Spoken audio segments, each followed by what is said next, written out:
Welcome, everyone. My name is Pam, and I'll be your conference operator for today's national audio conference titled Connect with Generation Y, Deliver Savvy Customer Service in a Multi-Generational World. This audio conference is being presented by HRAudioHub.com, dedicated to improving your business and your professional skills on a daily basis. At this time, all participants are in listen-only mode. Later, we will conduct a question and answer session, and instructions on how to participate will follow at that time. As a reminder, this call is being recorded and will be made available for purchase on CD and transcript. I would like now to introduce your speaker for today, Dr. Drew Stevens. Drew Stevens, Ph.D., is an internationally acclaimed speaker, consultant, motivator, and trainer. He literally wrote the book on improving time management and increasing your productivity. Two of his publications, Pump Up Your Productivity and Little Book of Hope, Breaking the Hurdles of Mediocrity, have helped thousands of professionals to gain more order, more time, and less anxiety. Dr. Stevens, welcome to the program. We're now ready to begin.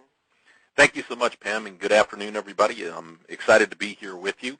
Today's topic, Connect with Generation Y, delivering savvy customer service in a multi-generational world. And I'm really excited to be here. This is a topic that I've been talking about for quite some time now and get a lot of good feedback from it. So what I encourage you all to do as I go through this particular teleseminar today, take as many notes as you need to, because as Pam mentioned, we have a question and answer period at the end of our seminar. And so I would love to be able to interact with you and get some of the questions that you have for me and try to provide you as many answers as I possibly can. And I will definitely leave enough time to do that.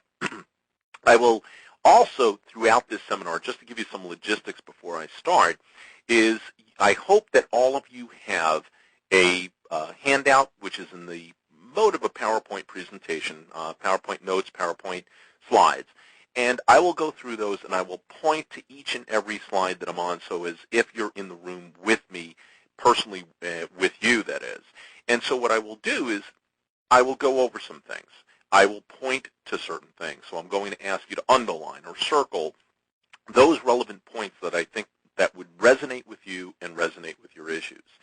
And what I would also ask you to do is make a little asterisk to yourself for two things. One, if it's an aha moment, something where you say, you know what, I really can use that, and I really need to utilize that at this particular point. This way you have reference to go back to.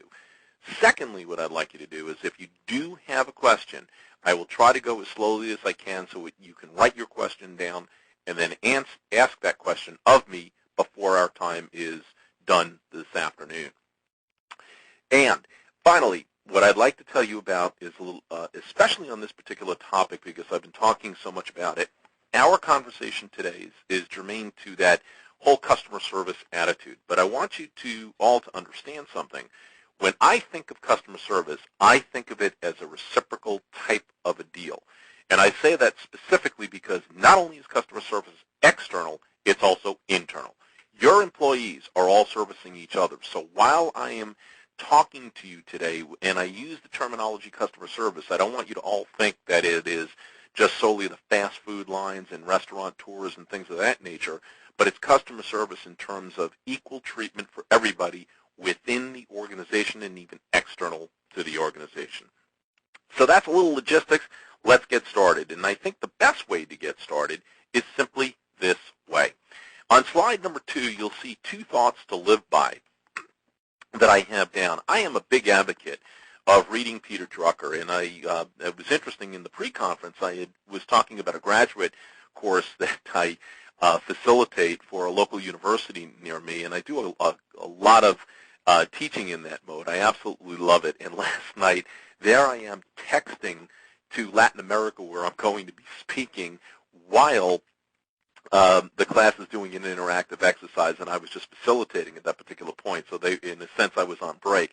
But, not only was I multitasking, what was interesting about that is that's the way a lot of your Generation Y, or you'll hear me use the term millennials, conduct themselves in the office at this particular point. And so what I want you to understand is some of that framework and some of the reasons why those things happen. But let me give you a good start to all of this as far as the thoughts to live by. I am an advocate of Peter Drucker, and I always tell my graduate students, which is why I mentioned the story earlier, that if you're going to look to reach higher levels in the organization, there's really two things that you should have on your bookshelf for each and every day. One is books on Peter Drucker. Any manager, is going to look to see where your historical background is coming from, and Peter Drucker is a must in any management, any leadership role. The second is the Wall Street Journal. You should be reading some economic issue. Now, I say that because I'm going to come back to that Wall Street Journal momentarily because of the way that Generation Y reacts. But the quote is simply this: it's the customer who determines what a business is. It is the customer who determines what a business is. And from an organizational perspective, we are all customers of each other. And Peter is saying in this particular light that we all have to treat each other as customers. And the only reason why we exist is to treat each other with equanimity. Too many organizations believe that they're in business to make money. You know what? If you're not making money, you're in deep trouble. So I suggest to you to really look at this particular quote to establish the organizational culture in which you need to live by.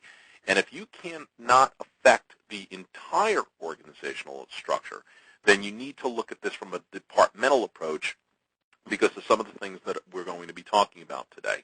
So realize who that customer is at the end of the day. The secondly is a quote that I use in training and I use in my keynotes, and that is the strategy of a business is derived from the levels of service communicated within the organization. The strategy of business is derived from the levels of service communicated within the organization. In other words, each of us has got to absolutely and positively know what the driving force is from each interdepartmental lace. We have to focus on what that particular department is there for, who they serve, and why they serve them. And the reason being is because it gets down to communication, because a lot of what I'm going to speak to you about at the end of the day, realistically, is communication. So let's start off with slide 3 and what good communication is all about. What does it mean to really start to interface with some of the younger folks that we're dealing with in this particular light? First of all, from a service perspective, I want you to understand, in giving this framework, is that we need to always make a good first impression.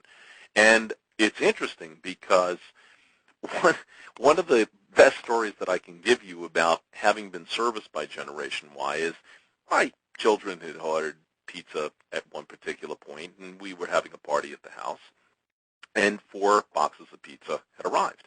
I had only ordered 3. And so I opened the door. There